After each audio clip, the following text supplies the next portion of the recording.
Greetings to all, and welcome to another one of our monthly Q&As with Jim McCarty. My name is Jonathan Tong, and I'm facilitator for the Seattle Law of One study group. We can be found in the list of study groups at the L&L research page shown on your screen.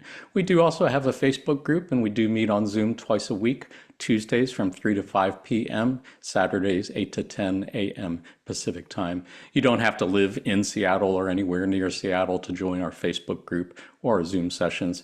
Anyone who's interested and available is welcome to join. Just contact us at seattlelawof1@gmail.com to get on our mailing list. We send out emails once a week with a Zoom link and information on what we're talking about that week. We do also have a YouTube channel where we keep recordings of previous Q&A sessions with Jim McCarty, as well as recordings of our podcast episodes. Just go to our YouTube channel and hit the subscribe button if you'd like to get notifications when we upload new videos.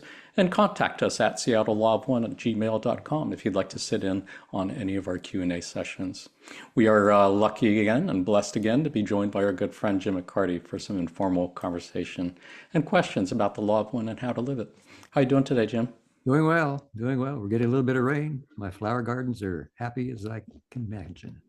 Oh, nice. Dry for a while. Yeah, seasons are definitely changing in Seattle as well. I'm still wearing hoodies. I've been wearing them through the whole summer, I believe, but now it's actually more appropriate weather for them. Hey, I had a couple questions that I want to ask for starters, and I know we've got quite a few questions coming in from folks in our group. So I know that there was something that you wanted to share with folks before we got started about a very dear relative of yours. Would you like to share with our viewers? Yes. My mom and her sister Margaret were raised in western Nebraska, just north of Ogallala. And I've always looked forward to my birthday every year because Margaret would give me a call and wish me a happy birthday. And she was about 25 years older than I was. And so whenever I'd say, she'd say, well, how old are you? And I'd say, well, I'm 70 years old. Just a kid. Well, I found out recently that she's passed into larger life. I was able to go visit her the week before and spend some time with her. And so when I discovered that I couldn't go out to visit her because I had COVID, I mean, I couldn't go out to her funeral. But my cousin Karma sent me some of the information that was at the funeral. And what I wanted to share with you was the fact that Margaret was not only into rodeos, but she was the one-room schoolhouse teacher. She had kindergarten through 12th grade. And the older kids would help the younger kids.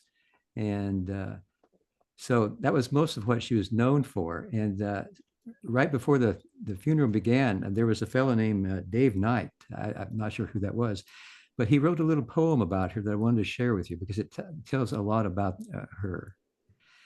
So, the good Lord gives us talent and a direction in our life. For some, it may be teaching or a mother or a wife. But Margaret got a double blessing. A teacher she became. She also got a husband. Gordon was his name. God blessed them both with two children, a girl and a boy. But let us get to teaching, for this surely was a joy. She taught in many districts, from 1 to 34, always there to greet kids, to teach them something more. The way she got to school first was on a horse. Then she moved up some wheels, a much better way, of course. She fought her way through snowstorms on roads of mud and slime. She outdid most of the mailmen. This gal got there on time. Her enrollment, it did vary from 18 down to 4. She was always there to greet them, a smiling at the door. The kids, they were all different, all special in their way. Some girls, they would giggle. The boys, what could we say? Some were most mischievous. Others were honest, too. She had spellers and readers and others that just got through. One cowboy didn't color. Another ran like the wind. Some wanted school over. Others hated to see it end. She rejoiced with their successes, knowing she was the start. And when a student was injured, the pain was in her heart. And the gifts that were given left her without words to say, like the old red coffee pot that perks and brews today. Cherished are all the years gone by. The memories do flow. When past students stop to visit, the heart just seems to glow. Now retirement is the future. No more lessons to be taught. But the memories last forever. These things cannot be bought. Margaret taught so many students and met their families too. I know they'll all remember their lives were touched by you. Such a beautiful poem. Thank you. I'm getting major Dr. Seuss flashbacks from that. Sounds kind of similarly whimsical, but yeah, well, what beautiful heartfelt, what a beautiful life she must have lived. Yeah. She lived to be 95 years old, and my mom lived to be 97, and their brother Glenn lived to be 94. So I'm hoping I have their genes. Yeah, yeah, we are too. Yeah. Was there anything else that you wanted to share about her? I think we could just kind of like meditate on that and reflect on that for a long time. Yeah. Well, no, really, that was basically it. Like I said before we talked here, is that she was also into rodeo. Her husband Gordon was a calf roper, and my cousin Carmen was a barrel racer, and Margaret kept the score. And they had rodeos all over the Western United States. What a beautiful story. What a beautiful life. Yeah, thank you so much for sharing that. Jim, I did have a couple questions that I wanted to ask, and I already see more than a couple. I see several questions in the chat window, and I know that several folks in our Seattle study group submitted questions online as well. So the first one might take a little while, so forgive me if it takes a while to like get to the final question, but last month, we had talked about the question of whether Earth is at present a fourth density positive planet. You and I exchanged some emails about it afterwards. We had a fairly lengthy discussion about it in our Facebook group afterwards, and I have revised my answer to that question. So I kind of wanted to run it by you and see what you think about it, if you don't mind. Okay. It seems last time I said that, no, I didn't think Earth was at present a fourth density positive planet. But I realized that in many ways, I think it would be fair to say that Earth indeed is a fourth density positive planet. We've been told many times that Earth is already vibrating fully at fourth density. It's just humanity that seems to be lagging behind, clinging to third density values and thought patterns. We've been told that our sublogos has a bias towards kindness and towards service to others. So in that sense, it would make sense that Earth is a fourth density positive planet. It's just humanity that hasn't picked that up yet. But I think in many ways, it's also fair to say that Earth has a ways to go before becoming fully a fourth density positive planet. As I mentioned, we've been told more than a few times that when Earth is in fourth density, there's going to be a significant stretch of time where there's no third density life forms on it, and that clearly is not the case right now. We've been also told that negative entities will have to incarnate on another planet once Earth is fourth density positive, and clearly that is not the case at this time either. Roth said it's impossible to have disharmony in fourth density, and that is clearly not the case either. So do you think it would be fair to say that Earth is in the very early stages of being a fourth density positive planet, but still has a ways to go in that 100 to 700 year time window before the transition is complete? I think that's very possible, but I also have had some other thoughts since our conversation. And I know that Ross said that our sun and any logos or sublogos don't have polarity. They don't partake in that. And I'm wondering if that goes down to the planetary level, that whatever planet, if there could be positive entities on it or negative, but the planet itself might not have a polarity. That was certainly jibing with what I thought in terms of the fourth density light not necessarily having polarity. It's just fourth density light, and depends what people do with it. But yeah, what you said makes sense. If there's anyone in the Zoom group who has follow-up questions on that, feel free to. Otherwise, Jim, if you don't have anything to add on it, I will reflect on that some more myself. Okay. No, that's all I have to say about it. I mean, that's just my supposition, just remind everybody I'm giving you my opinion. I could be wrong. It's happened before. No, we understand that, and we always appreciate your willingness to just go out there and give it your best shot anyway. We are all groping in the moonlight, as they said. I did have one follow-up question on that, which is, how would Earth's fourth density social memory complex form if the third density population never succeeds as a collective in moving the needle towards choosing service to self? Or is it just inevitable that it's just a matter of time before that happens? Does that question make sense? Yeah, well, we already have, according to Ra, we already have entities from other third density planets that have made the graduation there, and they've come here to help out. So there will be fourth density positive here. And Ra said that it doesn't look like there's going to be many fourth density entities that or third density make the graduation, but there will be some. There will be few. So I think we're going to have positive entities that will live here as fourth density entities. So would this social memory complex form after Earth is in fourth density, or does it happen before that? Well, I believe it forms, but the reason that there won't be any third density population on the planet while it's forming is that there has to be an ability of the fourth density entities to become invisible, and that takes a while to learn. So after that's learned, then the planet would then again be able to support a third density population. Right, right. Yeah, super fascinating stuff, and appreciate your sharing thoughts on that. Before we go to the chat window, I had one other question to ask, and this might be a fairly quick question, but it does require a visual. I had a question about the potentiator of the body. And in particular, it's just the images themselves.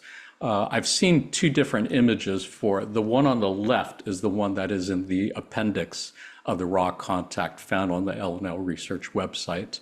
And the one is from the Law of One info site that is created and managed by Toby Wheelock, who I believe did that with permission and somewhat from L&L Research. So this is the only image where the two images are really different. When I look at the images from the two sites otherwise, they all look more or less the same. But these two are really different. Do you have any idea why these two are different in particular?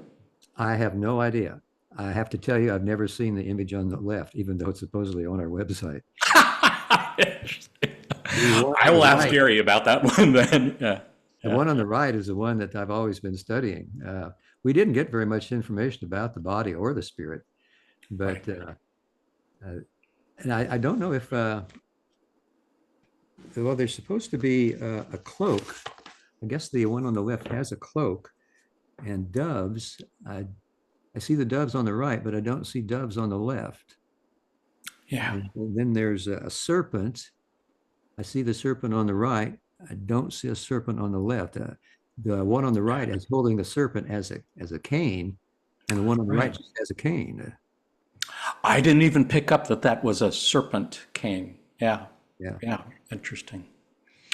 Yeah, and I know you have told us before that there was the whole thing about the Church of Light that where the original deck came from that Dawn was using, and they did not give you permission to use the first 6 or 7 cards. So those 6, I think you said, were actually created by someone who was a friend of L&L Research.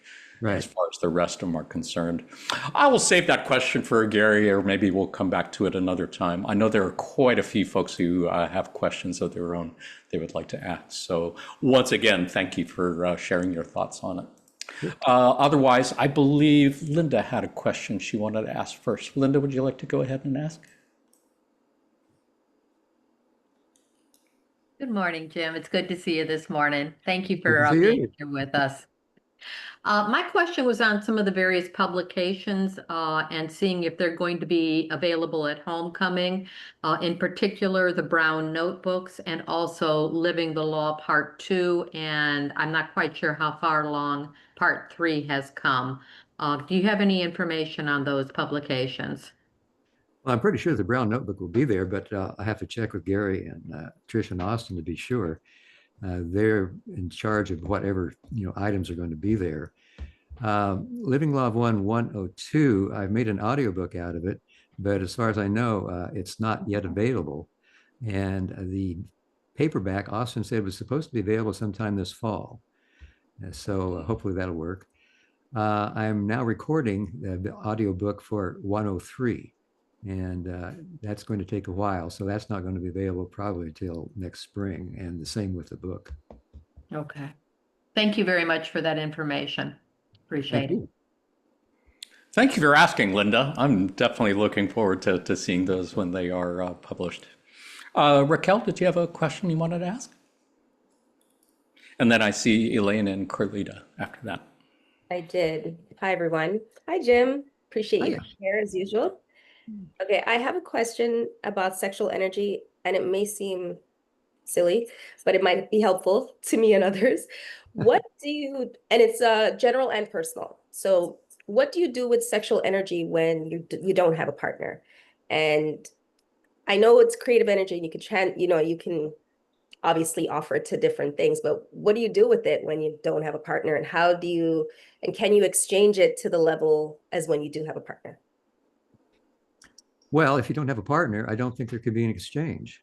Okay. There has to be a partner to exchange it, because otherwise it will stay with you. Okay. And then what was the other part of the question? Yeah, how do you use it? You personally, because now that your partner has transitioned, how do you use that energy?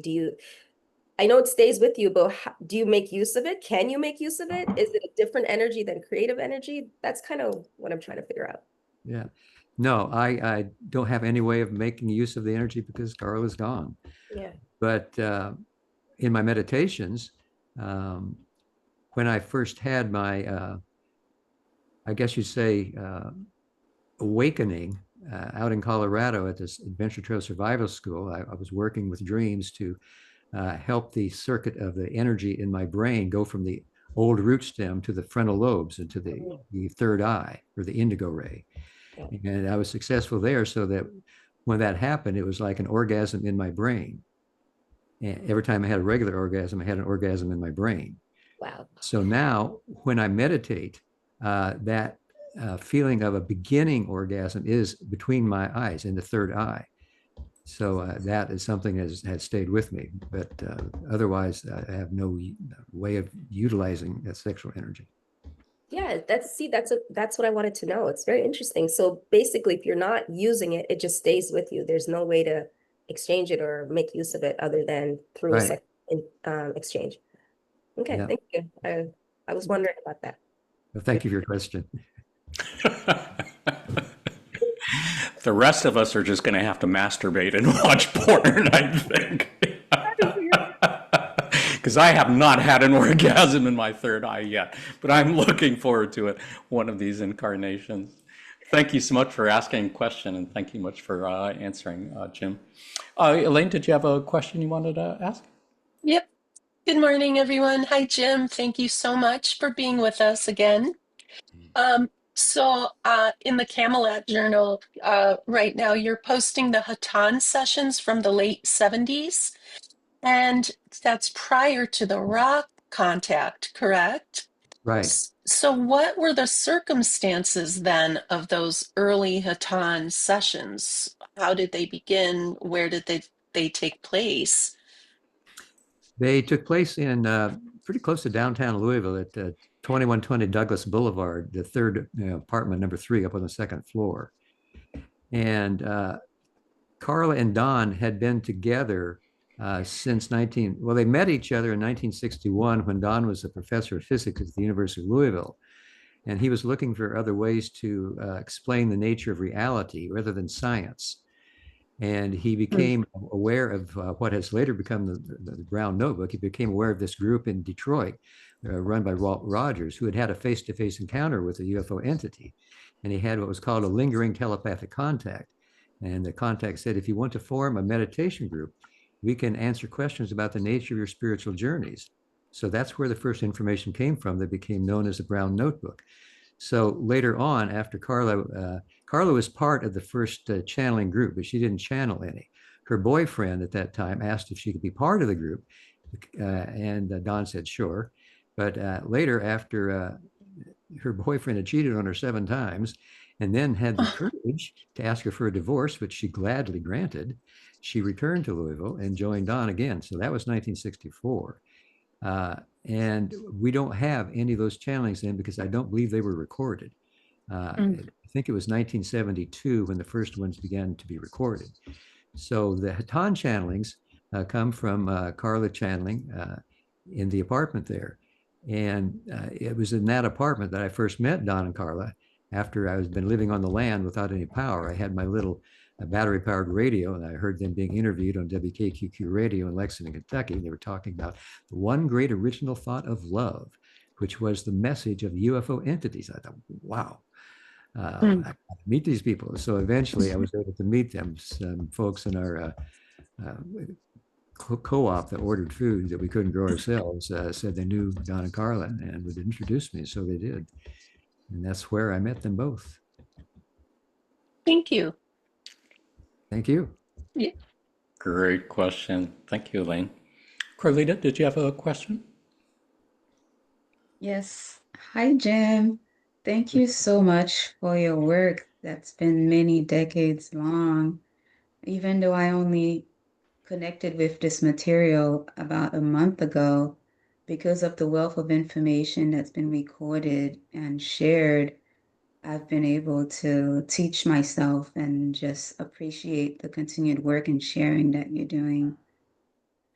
So my question is, having been on my path and coming through many, many other materials and teachers, and I wondered if Ra, being previous Egypt that connection being there, if he ever, because I haven't gone through the entire, all of the words in the channeling, has he corroborated or mentioned or gave note to other teachers that others may have come across, such as the teachings of Thoth and the Emerald Tablet, or even other teachers that he may have pointed to?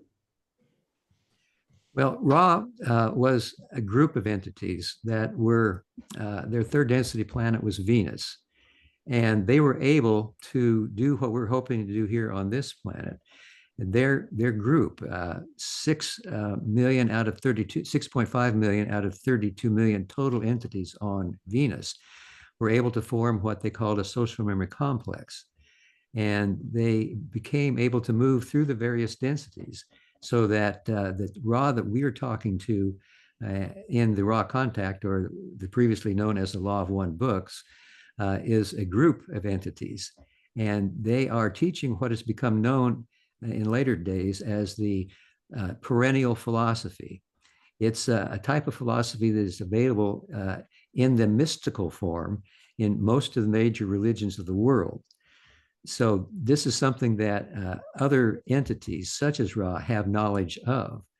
And so Ra always told us that this is something that the Creator has done in order that the Creator may know itself better.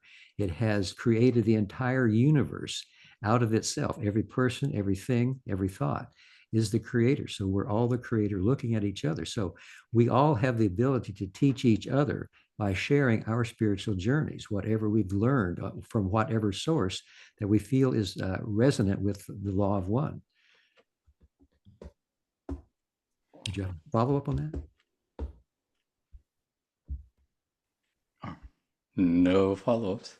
Great question. Thank you for asking that. And congratulations on discovering the Law of One. I'm really looking forward to continued learning and journey for sure. I don't think I'm seeing any more questions in the chat window right now, so I'm going to go ahead and ask some questions that were submitted from folks online. Folks on the Zoom call, if you do have questions, feel free to put them in the chat window, because I would give a preference to folks who are here to ask questions. Otherwise, we have Todd and Elizabeth who are asking about something that I believe our friend Donna here is interested to. Todd and Elizabeth said, I have heard Jim mention Joel Goldsmith and saw one of his books in a YouTube of Carla when she was talking about her earlier books.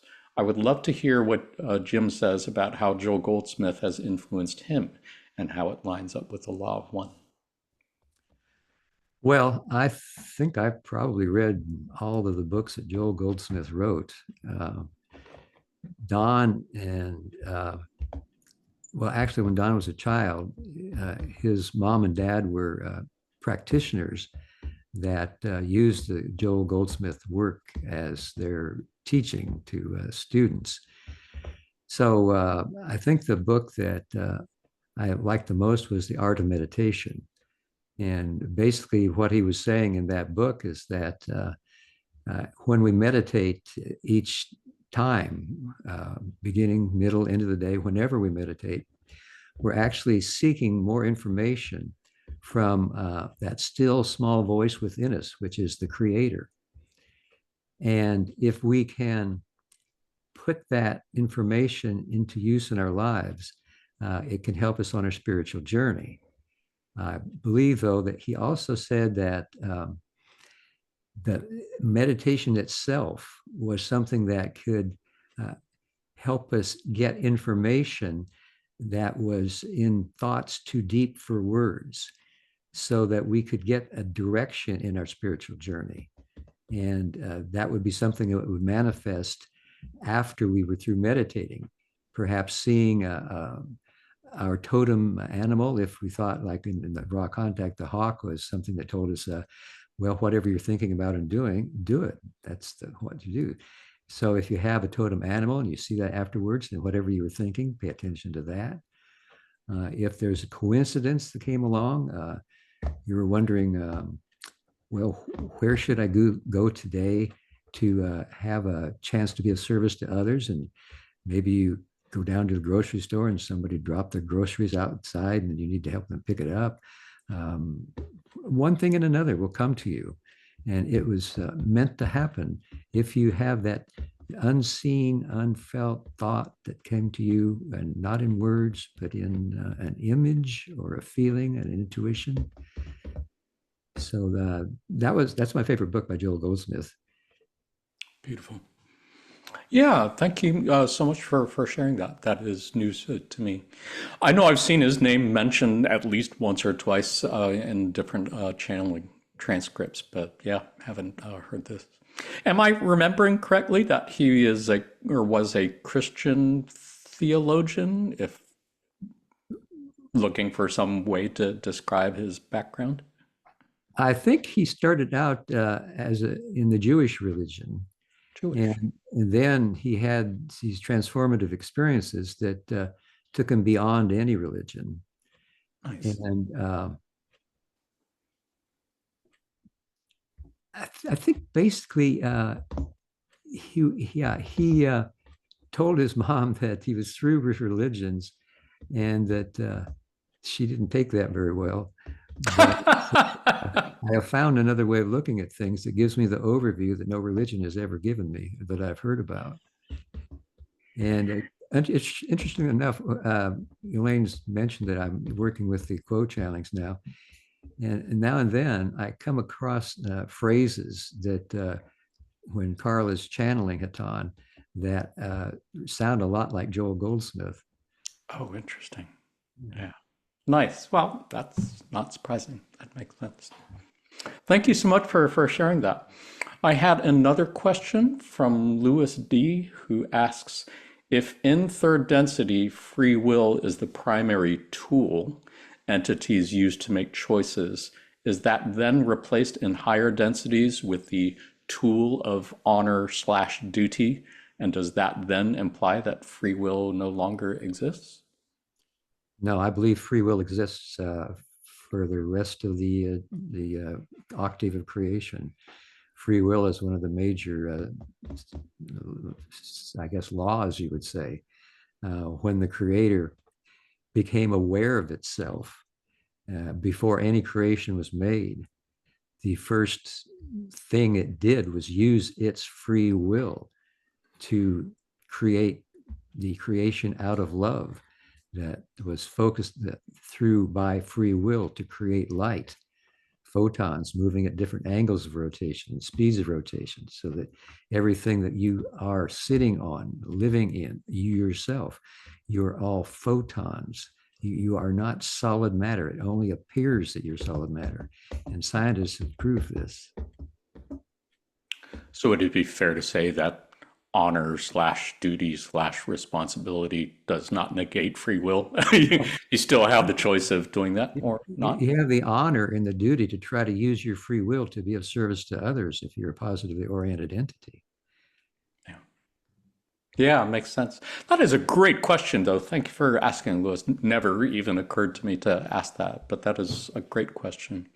And I just noticed our friend Tim has a follow-up question, I think, in the chat window to what you were saying about Joel Goldsmith and meditation. Tim wants to know, how do we find out what our totem animal is? I think that has to be a coincidence that comes your way. Just keep looking. Whenever you're outside and walking, taking a hike, or just sitting, if there's some sort of animal, a squirrel, a bird, a chipmunk, a hawk, a turtle dove, that keeps coming around to you and gives you the feeling that there's a connection there, then that's probably your totem animal. Nice. Beautiful question, beautiful answer. Hopefully my totem animal is not mosquitoes, since I seem to be seeing those a fair bit recently. Elaine had a follow-up question? Yes. Do you have a totem animal, Jim? Well, mine is still the hawk. Figured. Although I Thanks. have to say I love rabbits. That's an interesting relationship between those two. Yeah, I don't think they get along real well. Depending on perspective, I suppose. Yeah. Thank you for asking, and great question. I believe Carlita has a follow-up question in the chat window also. Did you want to ask the question on mic, Carlita? Or do you want me to read it out from the chat window? Sure, I'll ask. Thank you. Hi, Jim. I wanted to ask how your meditation practice has evolved over the years.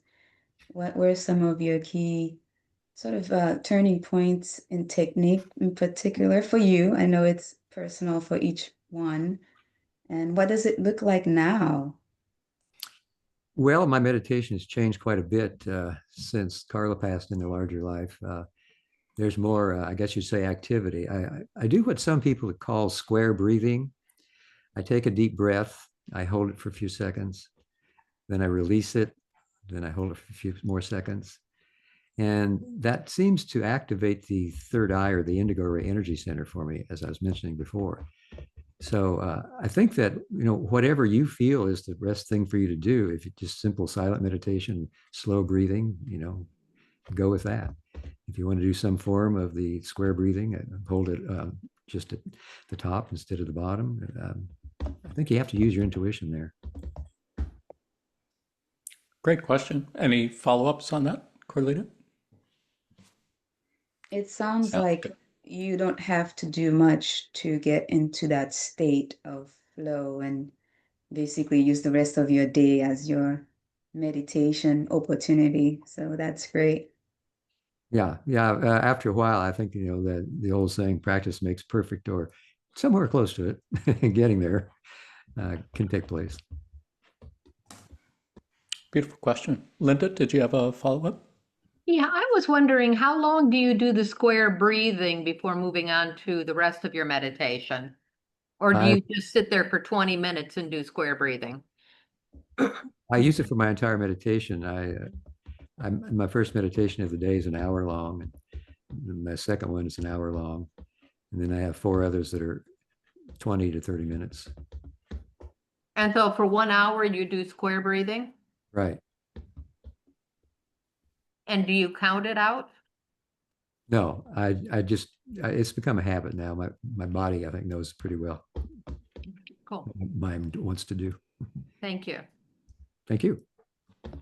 It's a beautiful practice that I started doing a couple years ago as well, and have found very helpful.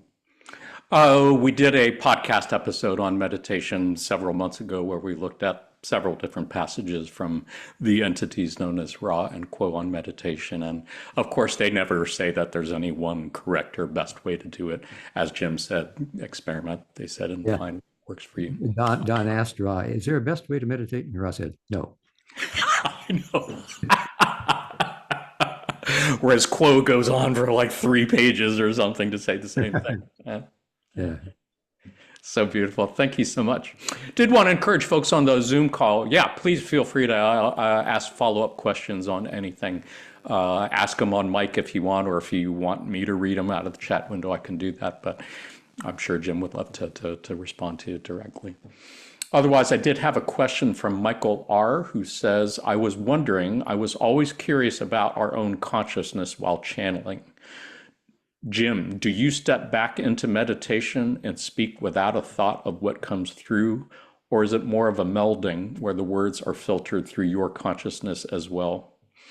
Please tell him I'm sending love and light and thank him for this opportunity he gives us every month. It's from Michael. Well, when I'm participating as a channel or an instrument, I don't do the square breathing. Oh, right. Yeah. I just wait until I feel the presence of quo. And then I do what Carla always did. I challenge them in the name of Jesus Christ 3 times. And then if they pass the challenge, then I let them speak through me to the best of my ability. Indeed. I think what he's asking is sort of related to what I think you said when Carla's channelings seem to sound reminiscent of Joel Goldsmith. I think what he wants to know is when you're channeling and when you are in your deep meditative state, are you thinking much about the words that are coming out of your mouth, or are you just trying to say the words that come to you without really any thought processes? I think he wants to know how much of your own thought process, personality, do you think are entered into the channeling process? Well, I think that there are some of my thoughts that enter there. Ever since I remember beginning channeling with Don and Carla back in the early 80s, the Confederation always said that they felt that when we were channeling, that we needed to channel at least 70% of the Confederation thoughts, but that we could, they would be validating our own spiritual journey if we use some of our own thoughts 30% of the time, mostly in vocabulary words or phrases or personal experiences. Sometimes they call upon us, well, this instrument has had an experience where such and such happened, and that's what we're talking about here. And what they did in this experience was this, and we think that was pretty good, but they could probably tweak it a little bit. That makes sense. Yeah, no, that makes perfect sense. Thank you for sharing that. I see a question from Raquel. Follow up. Yes. So, Jim, can you tell us how it physically feels when you're channeling? Recently, I've been getting this feeling when I feel like I'm channeling my higher self, like a very pounding feeling in my chest, like my heart's like it's like a beating, like almost like an intense energy that I have to kind of calm myself down from. So, is there a physical feeling that is happening to you when you're when you're channeling, and what does it feel like? No, I don't have a physical feeling these days. Back in the early days of channeling, there was what was called conditioning, that the extraterrestrial entity, whether it was Hatonn or Latui or Latos or Tilon, would start opening and closing your mouth. Your tongue might be making slurping sounds. You might feel the hair on your neck rising or on your arm rising. But that has not happened in years. So it sounds like what is happening to you is a very intensive type of conditioning and very beautiful. And your higher self is something that one can channel by themselves, as well as any of your inner guides. Yeah. Yeah, I've been noticing it, and that's what I'm connecting that feeling with it, because then I start to say things that I know it's not like me, like little me. It's like more advanced information that I'm like spewing out, and I'm like, but it feels so intense in my chest at times. I'm like, okay, calm down, breathe, and then start to speak, because I feel like some different energy has entered my aura, my body. Like that's what it feels like. Anyway, all right, thank you, Jim. Do you record any of your channelings of your higher? No, usually I'm just talking in the groups. And so it's Okay. like it doesn't happen all the time, but once in a while somehow I get like the desire to say something, and then I get nervous and this intense beating of my chest, and I'm like, why is this happening? And now I'm starting to connect that it's not me wanting to, like, me saying something alone. It's something, um, it's like my higher self wanting to give the information out, basically. Yeah. Yeah. Well, that's beautiful. Yeah. Thank you. Thank you for sharing. Thank you for sharing. Indeed. Linda, did you have a follow-up?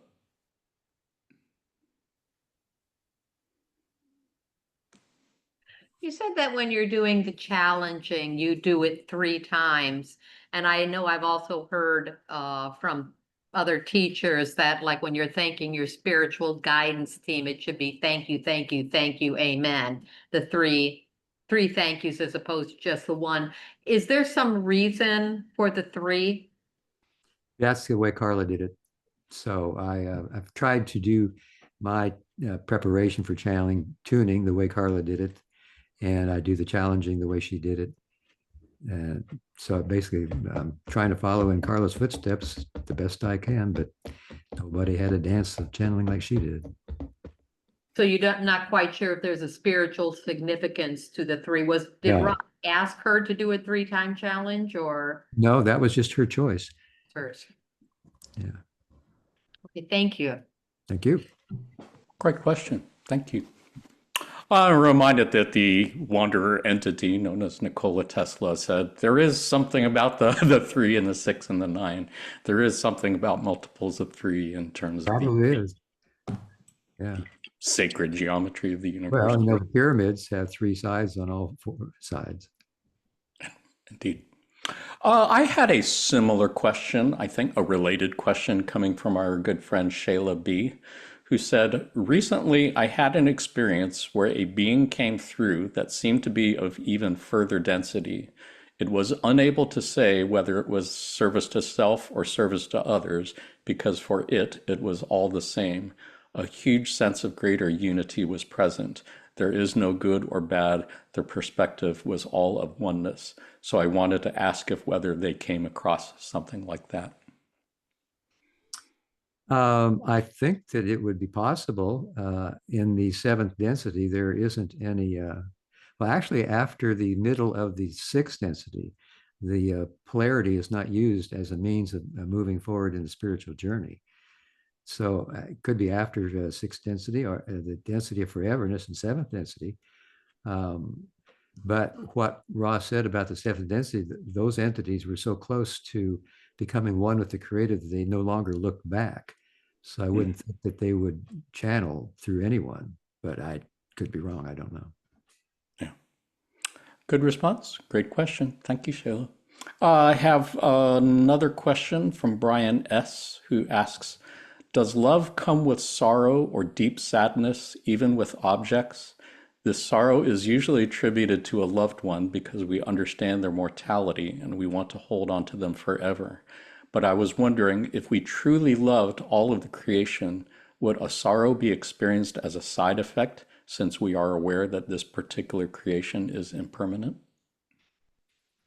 I think that love and sorrow are qualities that are most active in the 3rd density, so that we can see how our sorrow can be balanced by love, and that any kind of changes we need to make as we move through our spiritual journeys, and that's what spiritual journeys are about, are painful or it can be sorrowful. But if we can get the greater overview of love, we can deal with them. Beyond the 3rd density, I don't think there's a great deal of sorrow in the entities themselves. There are the brothers and sisters of sorrow that are in the higher densities that look back to Earth, and the sorrow they feel is for us. And so they incarnate as wanderers and attempt to alleviate the sorrow by the way they live their lives, if they can discover that they are wanderers, or if they can simply discover that that is their life's mission. Indeed. It does seem that that is the price we pay for loving someone, knowing that at some point we are going to lose them, at least in 3rd density. But that's why I appreciate the question coming from Brian. I think he's asking, even in the spite of that kind of grieving, can you see beyond and see the greater picture, which I guess is a great question maybe to ask as a follow-up for you, Jim, since I think we recently celebrated the 10th anniversary of Carla's passing. And has any thoughts on how a larger perspective on it has helped you grieve, for lack of a better word, the loss of Carla in third density? Well, the overview of knowing that she's in her true spiritual home is very comforting, and that we're all going to be in our true spiritual home when we drop our bodies and walk into the light. So the only question is, how long will it take me to see her again?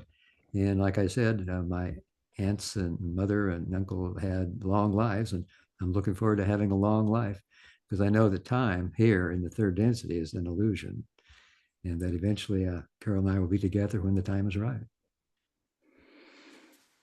Beautifully said. Yeah, thank you so much. And a great reminder to appreciate every moment we've got with each other. Raquel, did you have a follow-up question? Thought I saw your hand up. No, he kind of answered it. I was just wondering if he was ready to get out of here. Like some of us are. You mean the Zoom call, or you mean this incarnation? That too. I'm sure Jim has his life planned out, but I was just wondering if he's like, I can't wait to get out of third density, or he was willing to stay, but he answered it. So. Well, that's a yes and a no. Oh, okay. Because I want to be here as long as I can to help people discover more of the law of one, and I want to go back to meet Carla as soon as I can. So, yep. Well, and what a beautiful gift, and what a beautiful sacrifice, you could say, to want to stick around as long as you can, and to put that off. Really appreciate that. Sorry, I'm going to get all weepy here. Carlita, did you have a question, follow-up question? Hi, Jim. Forgive my other practical meditation follow-up. And we're talking about multiples. And I heard you say you do your second, third, and fourth meditations. So I was curious, when during the day, why multiples? And is it to get you back in a certain state, or do you have a particular purpose for your meditations now, given the work that you're still doing with us? So thank you for the response. Years ago, after Carla passing the larger life, and before that, I was working with dreams, and dreams were the best thing I'd ever done in my life. They taught me so much. And the year after Carla passed in the larger life, I had 100 dreams with her in them. And so I was still working with them for a while, but then I got this message. I could have been from my guides or my higher self. It said, your work with dreams is over. Now you need to meditate. So I've decided to make that the basis of my life. So I get up about 3 o'clock in the morning, and my first meditation is for an hour. And then I take some time out to water my house plants and feed the fish out in the fish pond, and to feed the birds. And so after another hour, I meditate for another hour. And then that's the beginning of my day. So I go through most of the day and have my lunch, and then I have my after lunch meditation. And then after I post in my Camelot journal, I have another meditation. And then just before I go to bed, I do some dancing, a slow dance and a fast dance, and then I meditate again.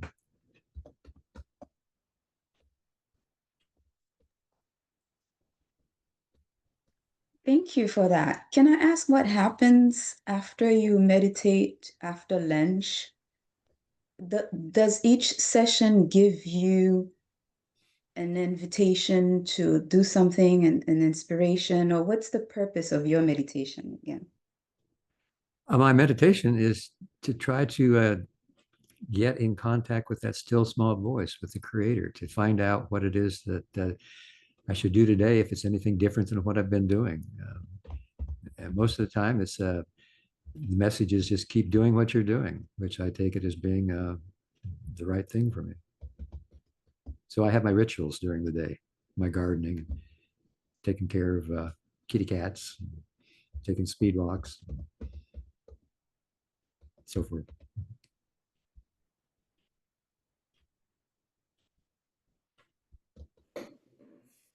Jonathan, you're muted. Sorry. Great questions, and thank you for asking, and thank you for answering, Jim. I know a lot of people have asked you about your meditation practice before, and you've talked about it quite a few times before, but it's always different. Every time I hear you speak on it, it's a little bit different. Pick up on different things that I didn't hear before. So really appreciate the questions and really appreciate the answers. We have time for one last question, and this question is from Machine Mensch. At least that's the name this entity is going by at our Facebook group. And the question is there anything we can do to make this contact with you more comfortable? Give me a pillow and a blanket. Nice. No, I can't tell you how much I enjoy these gatherings. And I feel very comfortable. I know I'm with friends. The appurtenances are in alignment? Yes, they are. Jonathan, Dan Dunn did have a question in the chat window if you missed it. Oh, I'm sorry. Go ahead, Dan. Likes to answer all questions. Yeah. Go for it. Well, thank you. Appreciate that. So Ross said exquisitely correct in response to Don's statement just one time. And I was wondering, since you were meditating in the corner trying to hold, stay locked in, did you maybe feel a little impulse to be like, yes, like that's just such a cool answer, right? I was curious if you were just like, yes, exquisitely correct. That's such a great confirmation. I was just wondering if anything took you out of your space you were trying to hold for Carla.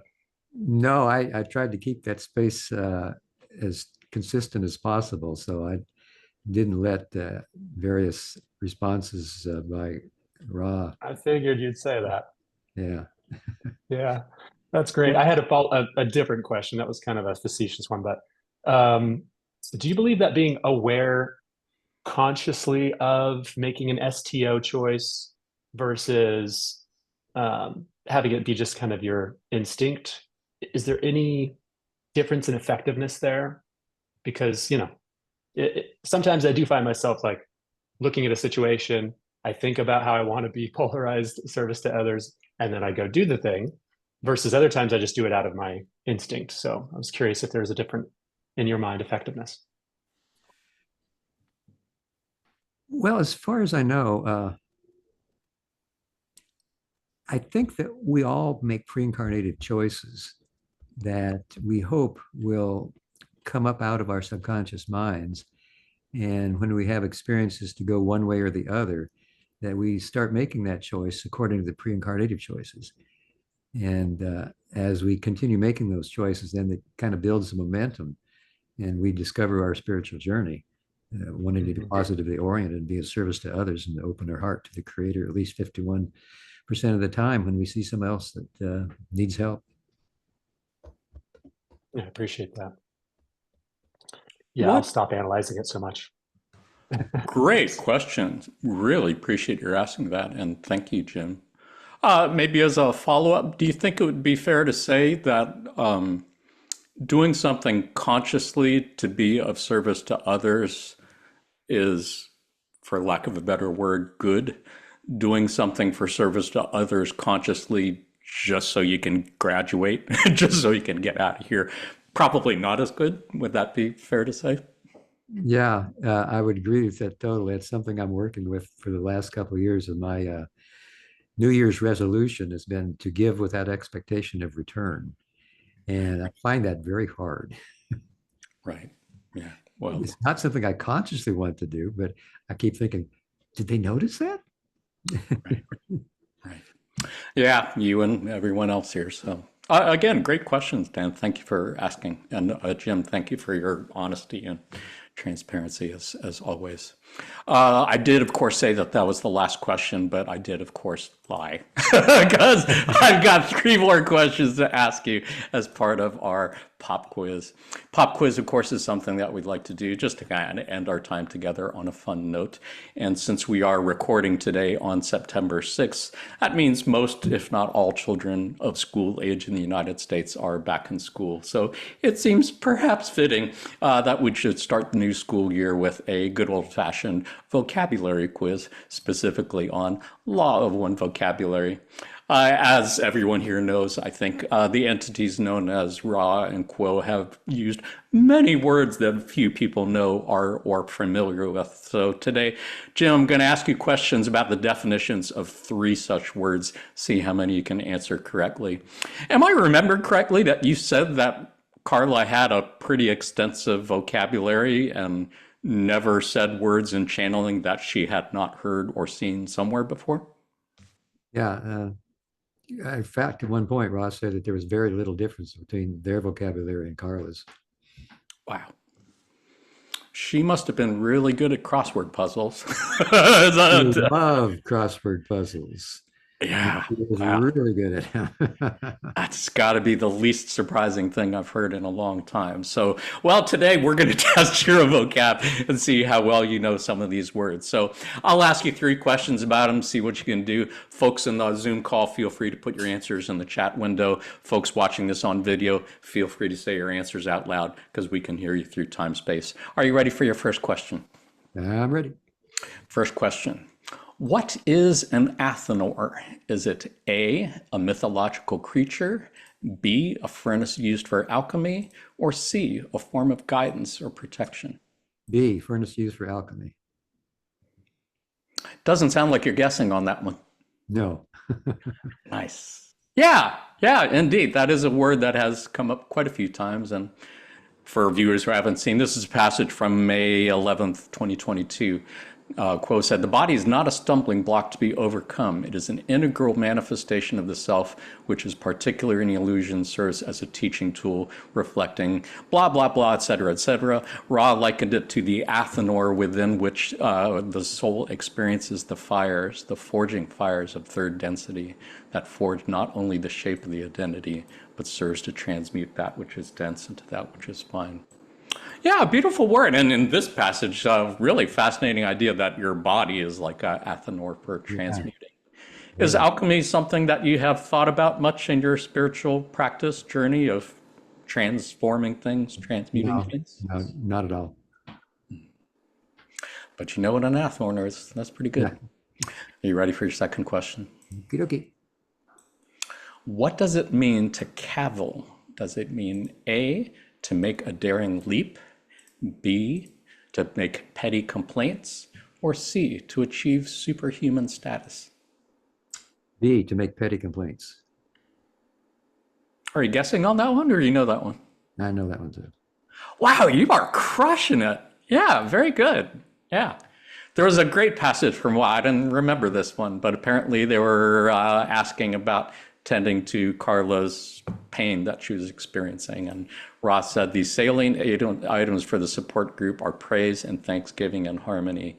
These the group has accomplished with such a degree of acceptability that we cavil not at the harmony of the group." I hope I'm pronouncing that right. So how do you remember that one? That's not a word you use much, is it? Well, I remember there. It's cavil, by the way. Oh, cavil. Oh, nice. You just remember it from seeing it so many times in this passage? I read the Raw Contact every morning. So since Carlos passed away, I've read it 40 times. Wow. Nice. I think I might have another one from Quo. We'll see how you do on that. But you got 2 for 3 so far. That's pretty good. Yeah. He is not a superhuman entity, though. That was a call out to Henry Cavill, who was the actor who's played Superman, just for those who caught the pop culture reference. Otherwise, how about this one? Something that is inchoate is what? Is it A, not fully formed, B, not pleasing to the eye, or C, not comprehensible? A, not fully formed. Nice. I lied. That was from the Rock Contact also. Yeah. Wow. Really good. Yeah. In this passage, they were talking about how the healing and review process of the incarnation, asking if post-incarnation reviews were happening before the veil. And Ross said, "The inchoate structure of this process was always in place, but where there has been no harm, there need be no healing. This too may be seen to have been of concern to Logoi, which we're aware that without the need to understand, understanding would forever be left undone." Fascinating passage. So what do you think is going to come up in your post-incarnation review, Jim? Any thoughts what they're going to ask you when your time comes? No, I have no idea. Nice. They'll No probably idea. just say, well done. Well done. You did so great. Yeah. And you managed your anger really well. I'll probably compliment you on that. Well, after 68 years, I did. Yeah. Folks who have seen these Q&As remember stories that you've talked about. And I think that's a beautiful thing. I am clearly working on my own anger issues for sure. Jim, did you have any last thoughts, reflections wanted to share before we say goodbye? Well, I don't want to say goodbye. Because every question's been asked me is the facet of a jewel, and I can feel your love. You help me to bring out my love, light. And I just really appreciate every person here. Seekers of truth are beautiful souls, and that's my mission on earth, to try to walk together with you all on our spiritual journeys, to share the highs and the lows, and dance together too. For sure. Keep asking those questions, helping me bring out the best in myself. I'll try to answer to help you bring out the best in yourself. I love you all. You are fantastic, phenomenological people. Right back at you, my friend. Love you so much. Thank you for being here and for sticking around, and for every precious present moment we get to spend together is a priceless jewel. Thank you for all you've done and continue to do in service to others. To all our friends at L&L Research, thank you for all you've done and continue to do in service to others. For everyone who joined us on the Zoom call today and blessed us with your vibrations, thank you for all you've done, continue to do in service to others. To you who are watching this on video at some time in the near or distant future, thank you for all you've done and continue to do in service to others. We're sending you our love light and receiving yours. Until next time, Adonai. Namaste.